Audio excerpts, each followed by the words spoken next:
No subscribers. My last video on solving a 3x3 Rubik's Cube got like 50 views.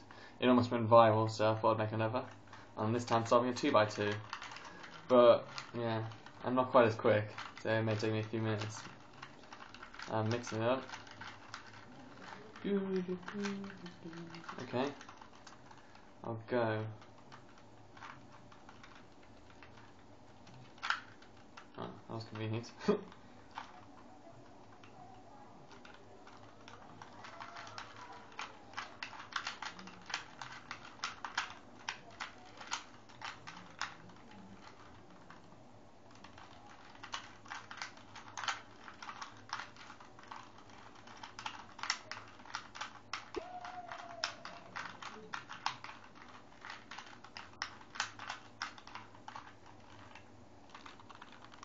Done. Like a boss.